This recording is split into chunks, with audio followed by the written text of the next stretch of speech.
도피의 유혹과 구원의 확신에 대해서 말씀을 나눕니다. 오늘 시편은 통상적으로는 다윗의 시편입니다.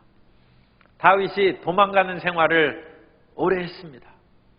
그것은 사울이 무고한 다윗을 죽이려고 했기 때문에 어쩔 수 없이 도망가는 생활을 했습니다. 그런데 이 다윗이 또 아들에게 왕이 됐는데도 불구하고 자기 아들 압살롬의 구테타를 만나서 또 도망가는 일이 생겼어요. 그럴 때 다윗의 마음 가운데 어디를 가느냐가 문제가 아니고 하나님께로부터 차라리 피하고 내 식대로 살을까 하는 그런 유혹이 다가올 수 있다는 것입니다. 그래서 세상이 어렵고 힘들면 자기 나름대로 살아도 뾰족한 수는 없습니다. 아니 하나님을 믿는데도 별 큰 도움을 못 받은 사람이 하나님 없이 더 잘 되는 일이 있을 수 있겠습니까? 그런데도 불구하고 마귀는 그 사람을 끝까지 유혹하는 것입니다. 하나님께로부터 도망쳐라. 그러면 너에게 새로운 살 길이 있다. 그때 그 유혹 앞에서 우리는 결단을 내려야 됩니다. 내가 도망을 할 것인가? 아니면 끝까지 하나님을 믿고 주님의 도우심을 기다릴 것인가? 오늘 시편은 도피의 유혹 가운데 하나님의 구원에 대한 확신으로 마음을 굳게 정하는 시인의 그런 결심, 다윗의 그런 결심을 기록해 놓고 있습니다.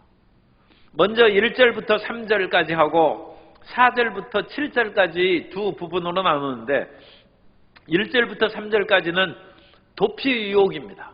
그래서 이 도피의 유혹에서 2, 3절을 말씀을 읽어드립니다.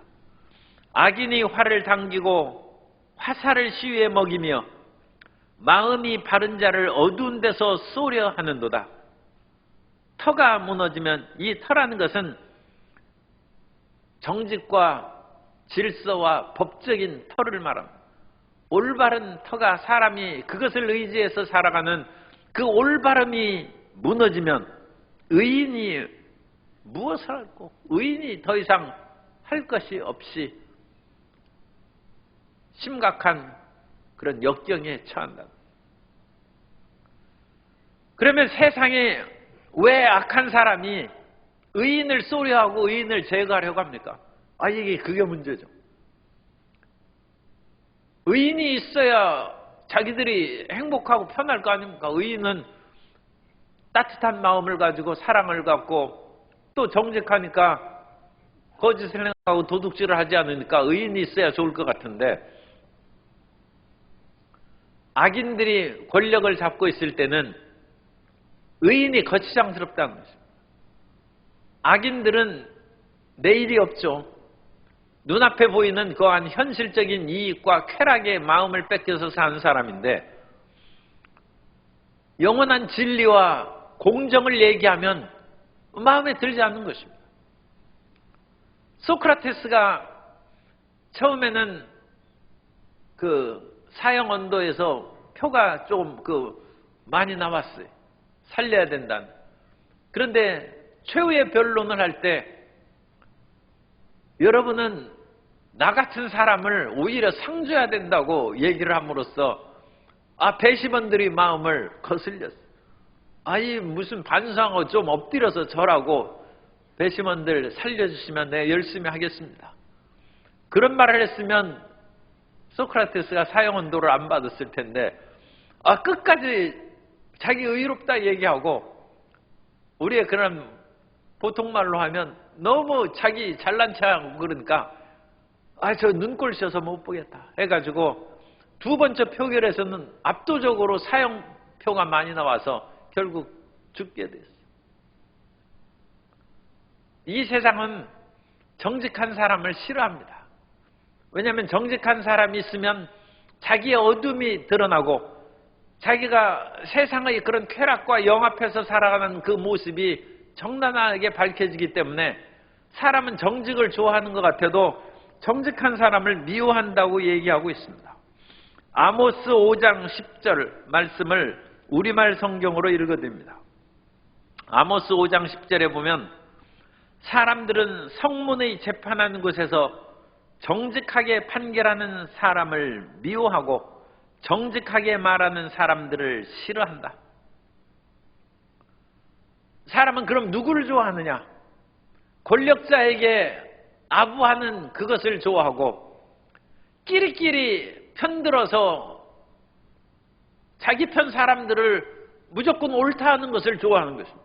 정의를 하는 것이 아니라 자기 편 사람들을 보호하는 것을 좋아하는 것입니다.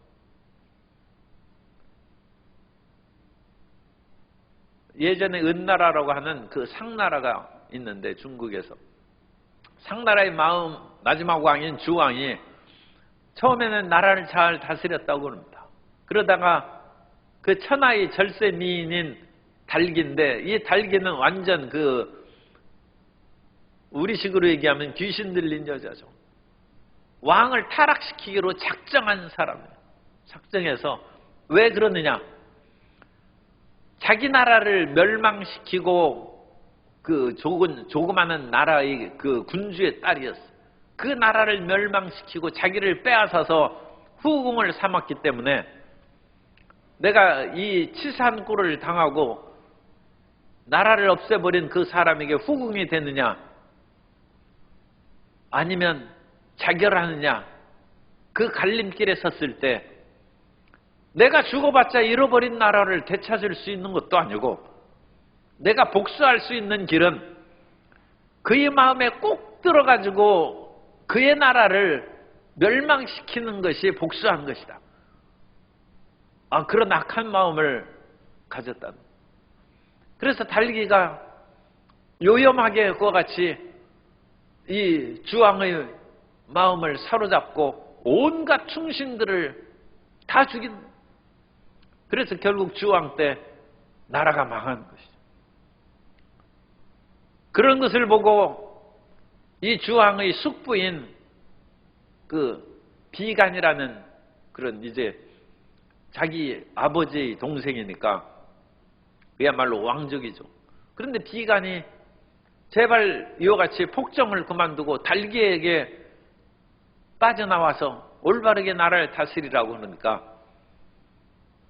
이 주왕이 성인군자에게 당신 같은 그 성인군자에는 심장이 7구멍이 있다는데 어디 한번 봤으면 좋겠다 해서 자기 숙부의 심장을 꺼냈어.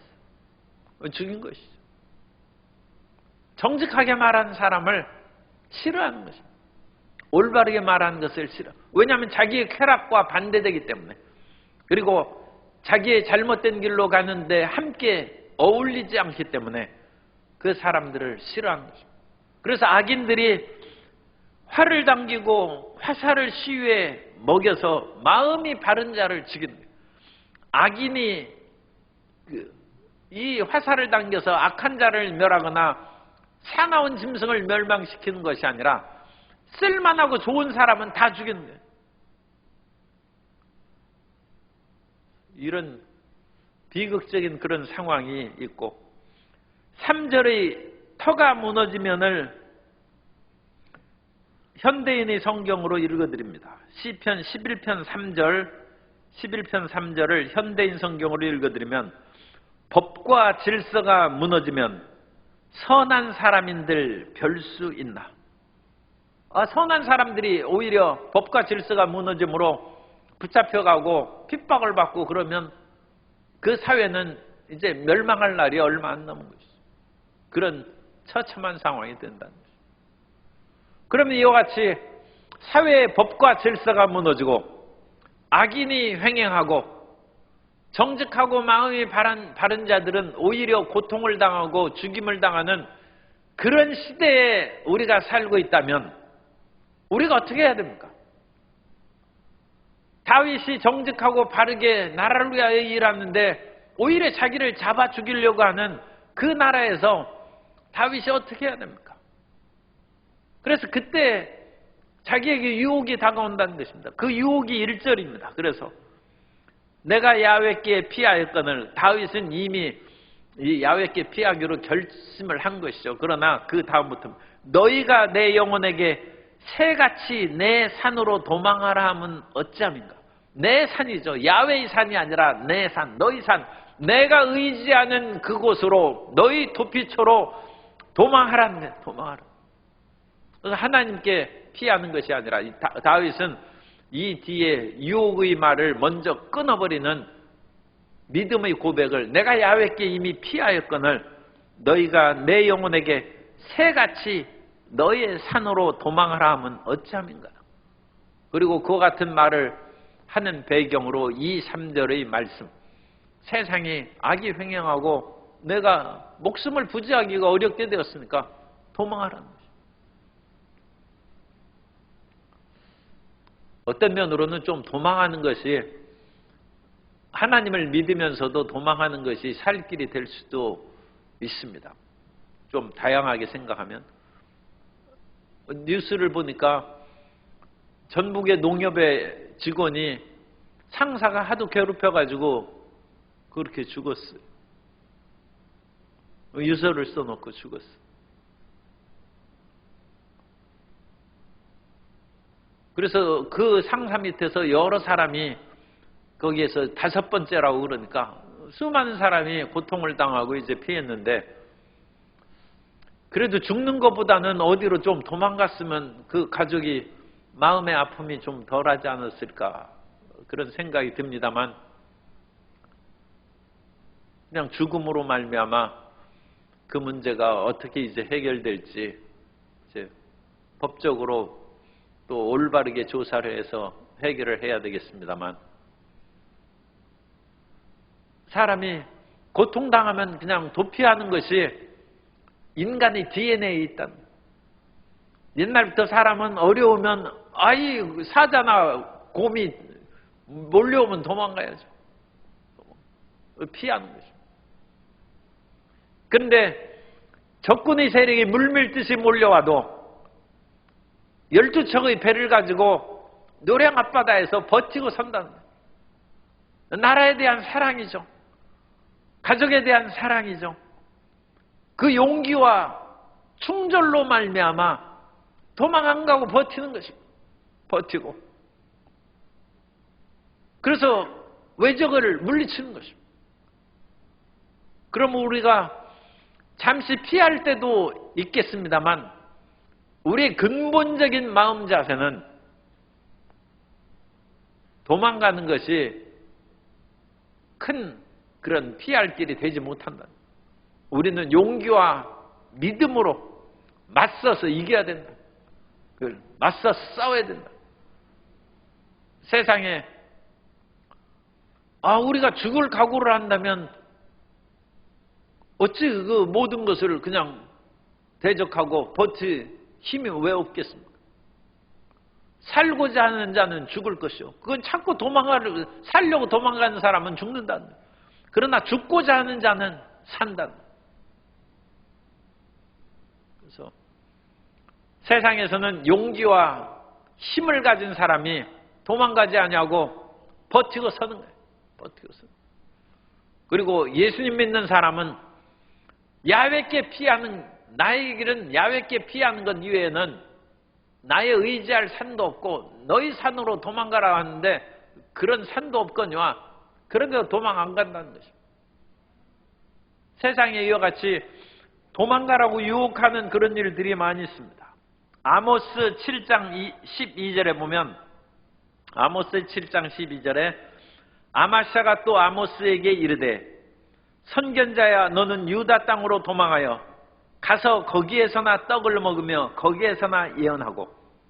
아모스는 유다 출신인데 이스라엘에 와서 이와 같이 사회 정의를 외치면서 예언을 하니까 이 베델의 제사장 아마샤가 이거 베델에서 죄를 짓는다, 믿음이 없이 모든 그런 백성들에게서 약탈한, 그야말로 억압해서 빼앗은 것으로 하나님 앞에 제물 드리는데 그런 제물 하나님께서 받으실 줄 아느냐, 이 아모스가 그렇게 얘기하니까 제사장의 수입이 줄어들죠. 아니 제사장은 그게 죄진 물건이든 빼앗은 물건이든지 양과 소를 많이 가져오면 가져올수록 자기에게 분깃이 많이 생기는데 이 제사장 아마스가 자기의 그런 그 모든 그 제사장의 활동을 방해하고 그것을 줄이는 이 아모스 예언을 좋아할 까닭이 없죠. 그러므로 이 베델은 이미 여로보암 때부터 왕이 세운 왕궁 성전이라는 왕궁 성전인데 너같이 하찮은 사람이 이곳에서 와서 그것이 이 제사 드리는 것을 잘못된 것이다 얘기하는 것은 왕에 대한 도전이다. 그러니까 너는 죽을 위험을 당할 수가 있으니까 유다로 도망가서 거기에서나 예언하고 거기서 그냥 떡이나 얻어먹고 살고 도망가란다. 그런데 아모스가 안 갔어요. 아모스의 최후에 대해서는 성경이 기록이 안 됐기 때문에 알 수 없습니다만 아모스의 그 메시지를 보면 굉장히 짧은 기간의 메시지밖에 없습니다. 그 아모스는 오래 활동은 못한 것 같아요. 적어도 오래 활동은 못했고 조금 심하게 얘기하면 오래 못 살았어요. 그래도 아모스는 도망가고 자기 일을 행한 것입니다. 느헤미야서에도 보면 느헤미야로 도망가게 하는 그런 이야기가 나옵니다. 그 느헤미야가 성벽 건축을 위해서 그야말로 열심히 최선을 다해서 일하는데 성벽이 건축되면 예루살렘이 성벽이 에워싸면 그 안에 사람들이 모여들고 주변에 있는 그런 모압이나 암몬이나 사마리아 사람들이 이제 자기에게 대적할 수 있는 유다의 구심점이 생기기 때문에 그걸 싫어하는 것이죠. 그래서 성벽 건축을 계속 여러 가지 일들로 방해하는데 느헤미야가 어찌나 굳건한 마음으로 성벽을 건축하고 일사천리로 그것을 하는지 도저히 막을 수가 없어요. 그러니까 이제는 할 수 없이 선지자 스마야에게 뇌물 줘가지고 이와 같은 거짓 예언을 합니다. 느헤미야 6장 11절 이하에 보면 내가 이르기를 나 같은 자가 어찌 도망하며 나 같은 몸이면 누가 외소에 들어가서 생명을 보존하겠느냐. 나는 들어가지 않겠노라 하고 깨달은즉 그는 하나님께서 보내신 바가 아니라 도비아와 산발랏에게 뇌물을 받고 내게 이런 예언을 함이라. 그들이 뇌물을 준 까닭은 나를 두렵게 하고 이렇게 함으로 범죄하게 하고 악한 말을 지어 나를 비방하라 함이었느니라. 이 스마야라는 예언자가 뇌물 받고 이 발람이나 마찬가지죠. 사람이 돈에 넘어가가지고 거짓 예언을 해서 느헤미야 보고 당신 이러다가는 죽고 마니까 성소 바깥에 있는 외소에 들어와서 피하고 그래서 성벽 건축을 중단시키는 것이죠. 피하고 목숨을 보존하라. 그 하나님의 뜻이다. 예언을 했는데 느헤미야가 나는 죽어도 성벽 건축을 중단 못한다 하는 것으로 마음을 정하고 보니까 깨달음이 있더라. 이것은 하나님께서 주신 예언이 아니라 스마야가 나에게 거짓 예언을 하는 것이고 그 뒤에 이제 또 알아봤겠죠. 스마야에게 뇌물을 준 그런 이 적들 산발락과 도비아라는 주변의 다른 족속들이 이스라엘의 그 선지자에게 뇌물을 주어서 거짓 예언을 하게 합니다. 이 옛날부터 이와 같이 우리가 바르게 모든 것을 분별해야지 그렇지 않으면 속아 넘어갈 일들이 부지기수입니다. 예수님께서도 사역을 할 때 예루살렘에서 예수님께서 사역하실 때 헤롯이 예수님의 생명을 위협한다고 그와 같이 위협함으로 예수님께서 예루살렘에서 도망가게 하려는 그런 움직임이 있었어요. 그러나 누가복음 13장 31절에 보면 곧 그때 어떤 바리새인들이 나와서 이르되 나가서 여기를 떠나소서. 헤롯이 당신을 죽이고자 하나이다. 여기라는 것은 예루살렘입니다. 그래서 예루살렘에서 예수님께서 십자가에 못 박혀 죽으시고 피를 흘리심으로 하나님의 그 모든 대속의 사역을 이루어야 되는데 목숨을 부지하기 위해서 피해 도망가라. 예수님의 사역을 방해하는 것이죠. 세상의 수많은 일들이 우리가 하나님의 길을 나아가는 것을 저지하고 방해합니다. 그래서 우리가 거기에서 주저앉고 그 길을 떠나면 하나님의 일이 이루어지지 않고 여러 가지로 시간이 지체되고 방해되는 일들이 있습니다. 그러나 우리가 그야말로 목숨을 걸고 전진해 나아가면 하나님께서 다니엘이 목숨을 걸고 예루살렘을 향한 창문을 열고 기도하며 사자굴에 던져서 살려주신 것처럼 사드락과 메삭과 아벳노고가 죽으면 죽는다 하고 그리 아니하실지라도 나는 왕이 만든 신상에 절하지 않겠다고 하고 나아가니까 오히려 풀무불에 던져졌는데 살아났어요. 물론 풀무불에 던져져서 순교하는 사람도 초기 기독교에 많이 있습니다. 불 가운데 죽은 사람들이 많이 있어요. 화형당하고. 그러나 하나님께서는 하나님이 살리고자 하면 풀무불에서도 살리시고 또 순교자의 영광을 허락하시면 죽을 수도 있는 것이죠. 그러나 어쨌든 우리는 믿음으로 행하는 것입니다. 에스더가 죽으면 죽으리라 하고 왕 앞에 나아간 즉 왕의 마음이 에스더를 보고 너무 기뻐서 호를 내밀어서 에스더를 살리고 생명의 길로 인도하고 그로 말미암아 에스더도 살고 에스더가 속한 유다의 모든 민족이 살아나는 구원의 역사가 나타난 것입니다. 우리가 도망한다고 해서 이 일이 되는 것이 아니라 믿음으로 전진할 때 하나님이 역사하신 것입니다. 이 믿음으로 전진하는 그것이 중요한 것입니다. 그래서 다윗은 지금 세상에 악이 횡행하고 있어요. 그래서 악인이 은밀한 데 숨어서 마음이 바른 사람을 화살을 겨냥하고 쏘아서 언제 죽을지 몰라요. 그런데 총알이 빗발쳐도 총알이 피해가야지 우리가 총알을 피할 수는 없잖아요. 총알이 피해가야죠. 아합이 변장하고 자기는 왕이 아닌 것처럼 했는데 우연히 쏜 화살에 맞아서 아합이 그냥 죽었어요. 인간이 아무리 발버둥 쳐도 우연히 화살을 쏜 것에 맞아 그렇게 죽는 것이고 또 아무리 죽으려고 달려들어도 화살이 자꾸 피하는데 죽을 길이 없어요. 하나님이 그 길을 피하게 만드시는 거예요. 우리는 세상의 그런 모든 두려움에서 우리 스스로 피하는 것이 아니라 믿음으로 전진하고 담대히 용기 있게 나아가면 하나님께서 우리를 보호하시고 우리를 지켜주실 줄 믿습니다. 그래서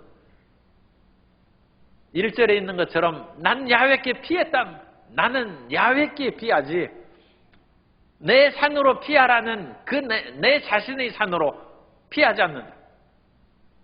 하나님은 나의 피난처고 하나님이 나의 의지처가 된다. 오늘날 식으로 얘기하면 우리가 노후 대책을 좀 해야죠.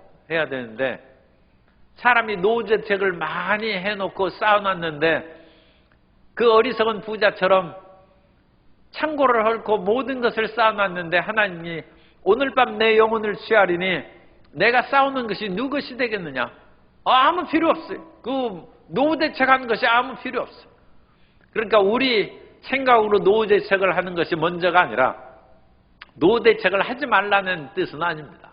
그게 아니라 하나님이 우리의 피난처고 우리의 보장이 돼야 될 줄로 믿습니다.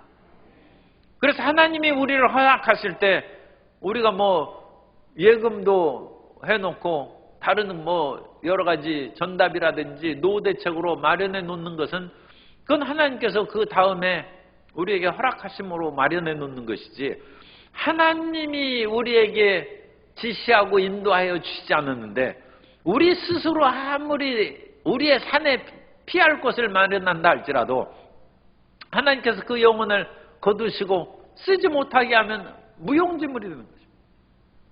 그럼 우리는 이 세상에 아무리 악하고 어두운 일들이 다가온다 할지라도 나의 도움은 하나님이시다, 하나님만이 나의 피알처요 산성이시라는 것을 굳게 믿고 주님을 의지하며 살아가도록 결심해야 됩니다. 올해의 그런 마음의 결심도 난 어찌됐든지 하나님만 믿고 의지하며 살아간다, 그 마음의 결단을 깊이 내리시기를 바랍니다. 그리고 나서 4절에 야훼께서는 그의 성전에 계시고 야훼의 보좌는 하늘에 있으며 그의 눈이 인생을 통촉하시고 그의 안목이 그들을 감찰하시도다. 세상에서는 야훼 하나님을 못 보죠. 왜? 세상에서는 지금 악이 횡행해가지고 마음이 바른 사람을 죽이려고 하니까. 그런데 하나님은 그의 성전에 계시고, 그리고 하나님께서는 하늘에 계시다는 것입니다. 땅이 무너져도 하늘은 요동치 않고 있는 것처럼 하나님께서는 우리를 끝까지 지키고 돌보아 주실 줄 믿습니다.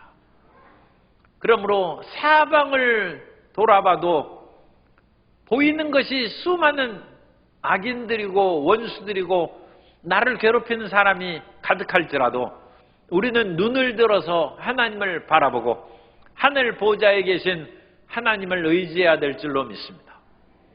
그리고 그것이 이 지상에서 우리가 의지할 수 있는 초소는 성전에, 솔로몬 성전이고 또 오늘날에는 교회입니다. 그러므로 세상에서 고통을 당하고 힘든 일이 있으면 교회 와서 기도해야죠. 교회 와서 기도. 마음으로는 하늘 보좌에 계신 하나님을 믿음으로 기도하는 것이고, 그러니까 지금도 여전히 그렇게 따돌림을 당하고 핍박을 받아서 죽는 사람이 있다는 것은 우리가 더 열심히 깨어서 전도해야 될 필요성이 있어요. 그래서 그 사람들이 핍박하고 괴로움을 줄 때 어디 가서 호소합니까?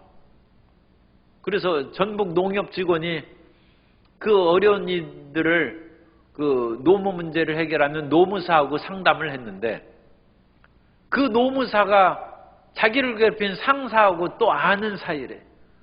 그런데 그 노무사는 나는 아무 관계없다, 그냥 아는 사이지 절대로 영향받지 않는다 했는데, 어쨌든 모르는 사이가 아니라는 것이 이게 그래도 이게 조사거리가 지금 문제거리가 좀 될 수 있다, 이제 그렇게 나와요. 그 노무사가 무슨 뭐 잘못을 했겠습니까마는 그래도 가재는 개편이라고 서로 아는 사이니까 핍박받고 고통당하는 그 부하 직원이 호소하는 얘기가 100% 잘 반영됐을까 하는 의심이 생깁니다. 그러니까 사람을 의지할 데가 없어요. 그걸 하나님 앞에 나와 부르짖어야죠. 그리고 우리가 하나님 앞에 부르짖으면 하나님께서 도울 사람도 보내주시고 여건도 해결해 주십니다. 절대로 자살하면 안 됩니다. 자살하는 것은 그야말로 하나님을 떠나서 자기 산으로 도피하는 것입니다. 그것은 올바른 행동이 아닙니다. 그래서 자살을 하면 안 되고 끝까지 하나님 앞에 부르짖어 기도해야 되고, 하나님 내 생명이 다하도록 하나님 앞에 부르짖사오니 나를 이 사망의 수월의 그런 고통에서 벗어나게 해 주옵소서. 그래서 끝까지 하나님을 의지하고 기도해야지 자기 스스로 그 문제를 해결하려고 자살을 한다든지 도망가서 어디에 없어진다든지 그러면 안 됩니다. 이전에도 도쿄에서 어떤 그 엘리트 사원이 없어졌어요. 그래가지고 이게 행방불명 납치됐나 해가지고 조사를 많이 했는데 나중에 알고 보니까 회사에서 너무 일에 시달리고 스트레스를 많으니까 마음에 두려움이 생겨가지고 그냥 시골로 도망갔어. 가족에게 알리지도 않고 거기에서 혼자 거기 그 시골 공장에 다니면서 그냥 겨우 먹고 살고 있었다는 것을 나중에 찾아냈어. 가족도 싫고 회사도 싫고 모든 것이 스트레스 덩어리라네. 그래서 도망가가지고 시골에서 그렇게 살고 있는데, 그 가족들이 얼마나 걱정하고 사람들이 얼마나 그 사람을 찾느라고 그 수고를 했습니다. 그런 사람에게 예수 그리스도의 복음을 증거하고 그 어려움에서 세상에 악이 횡행하는 것은 하루 이틀 문제가 아니라 이미 수천 년 전부터 그런 일이 생기고, 다윗과 같은 사람도 하나님을 의지했는데 왕이 자기를 죽이려고 하니까 어디 가서 호소합니까? 그런 핍박 가운데 하나님께서 다윗을 오히려 세워주시고 그를 신앙의 위대한 일꾼으로 세워주신 것처럼 끝까지 하나님을 의지하면 하나님이 우리를 지키시고 돌보아 주십니다. 하나님이 우리를 지키시고 돌보아 주신다는 것을 어떻게 믿습니까? 그것은 하나님이 우리를 살펴보신다는 거예요. 그의 눈이 인생을 통촉하시고, 4절이죠. 그의 안목이 그들을 감찰하시도다. 이 비슷한 말을 2번 쓴 것은 강조하는 것이라고 했죠. 하나님이 보신다는 거예요. 하나님이 보시는 것을 어찌합니까? 이건 진짜 믿어야 됩니다.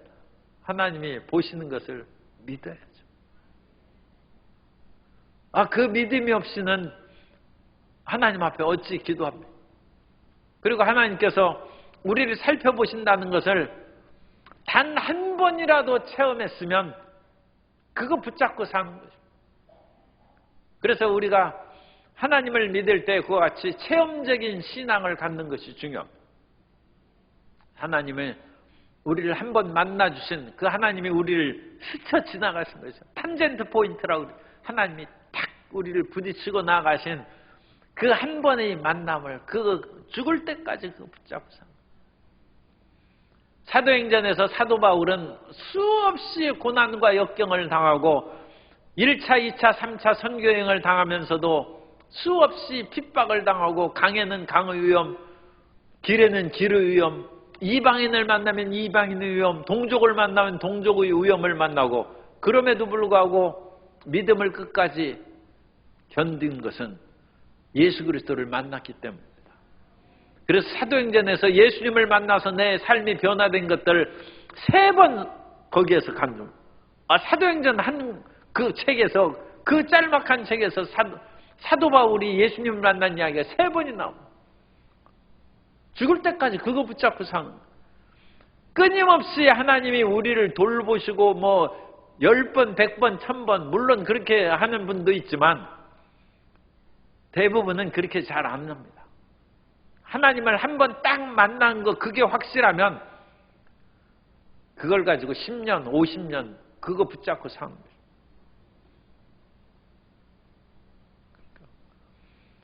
그 믿음으로 하나님이 우리를 살펴보신다. 하나님의 눈이 우리를 감찰하신다는 것입니다. 누가복음 12장 6절 이하에 보면 참새 5마리가 2 아사리온에 팔린 것이 아니냐. 그러나 하나님 앞에서는 그 하나도 잊어버리시는 바 되지 아니하는도다. 너희에게는 심지어 머리털까지도 다 세신 바 되었나니 두려워하지 말라. 너희는 많은 참새보다 더 귀하니라. 하나님이 우리를 살펴보신다. 하나님이 우리를 어떻게 다 살펴보시냐. 80억 인구가 되고 크리스찬만 해도 24억, 25억이나 되는데 어찌 그 하나님이 그러니까 그게 전지하신. 하나님이 그 모든 것을 살펴보신다. 우리도 눈이 밝으면 온갖 그런 것을 한눈에 이 글자에 가지고 진짜 수백 자가 있는데 우리가 눈으로 착 보면 살펴보고 자기가 쓴 책은 거기에서 어떤 글자가 하나 틀린 것이 딱 보여요. 우리는에도 책에 있는 글자 이제 수백 그런 것이 한눈에 보이는데 하나님이 어찌 그걸 못 보겠습니까? 하나님이 모든 사람을 살펴보고 우리 머리털까지 헤아리신 바 되었으니까 그 하나님을 의지하고 하나님이 나의 고통을 지금도 살펴보시고 하나님이 모든 것을 알고 계신다. 그리고 그 고통 가운데 반드시 나를 이끌어 주실 것이고 끝까지 믿어야죠. 믿지 않으면 베드로처럼 물 위를 건너가다가 물속에 빠지는 거예요. 그러면 안 돼요. 믿으려면 끝까지 믿어요. 끝까지.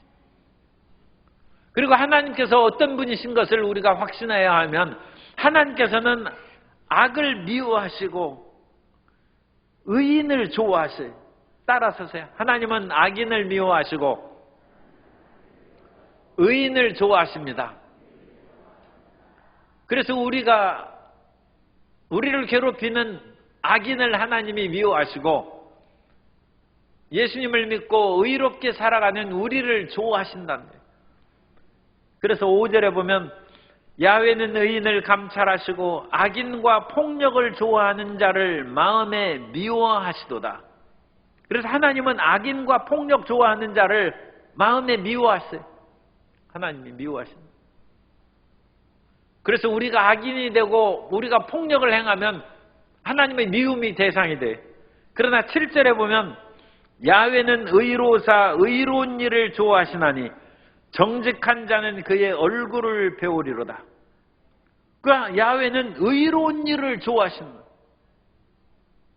그것이 우리가 의인은 반드시 승리할 것이고 악인은 반드시 넘어질 것이라는 것을 우리가 믿을 수 있는 성경 말씀입니다.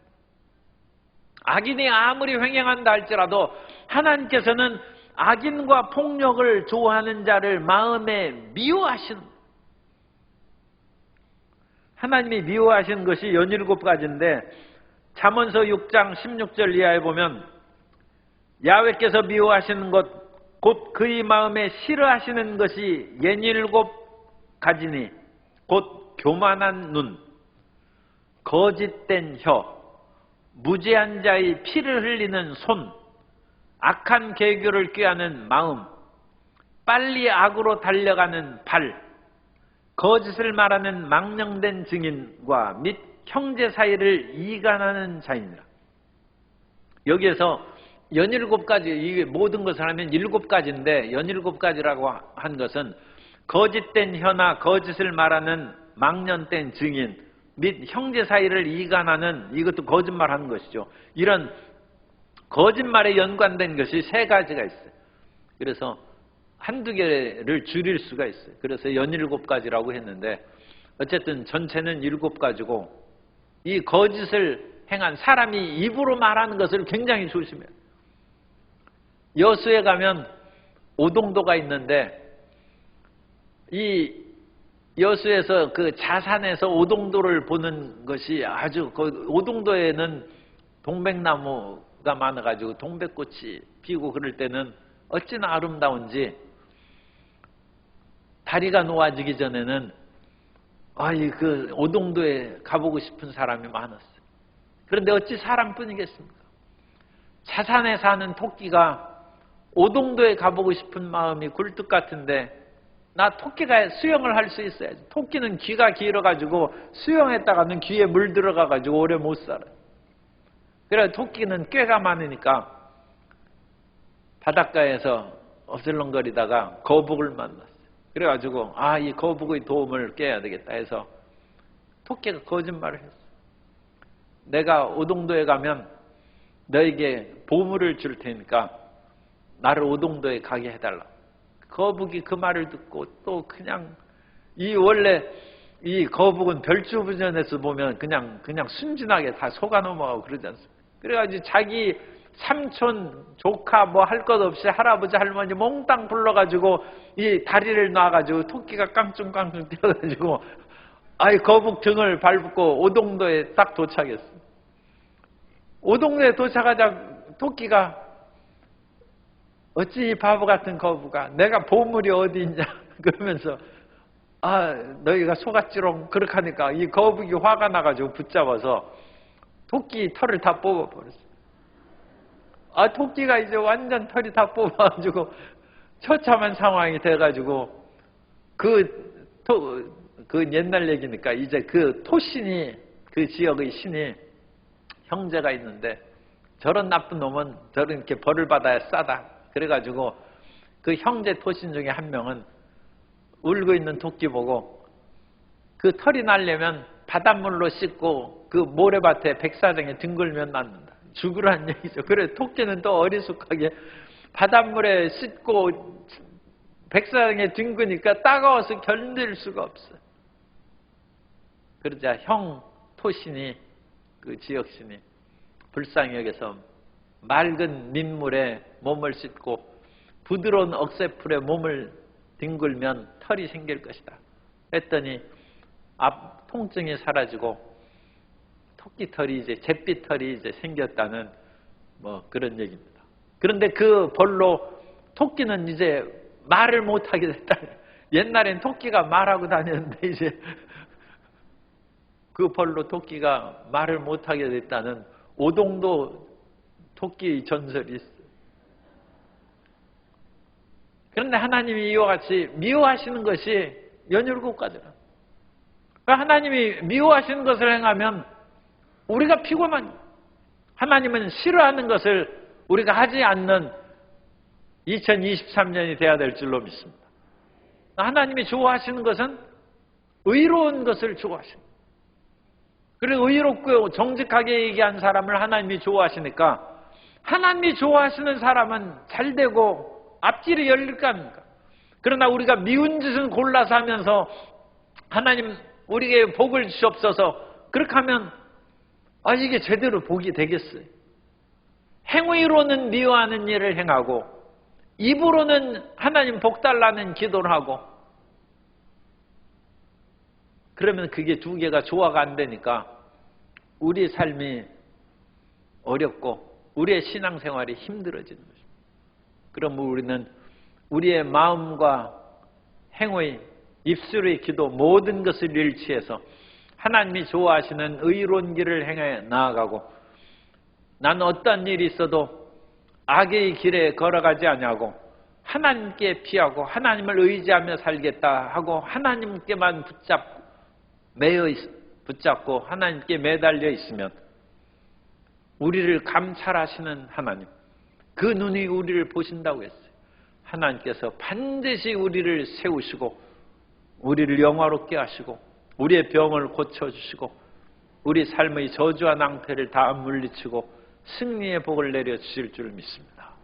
하나님께 매달리는 결심으로 전진하시는 모든 성도님들이 되시기를 바랍니다.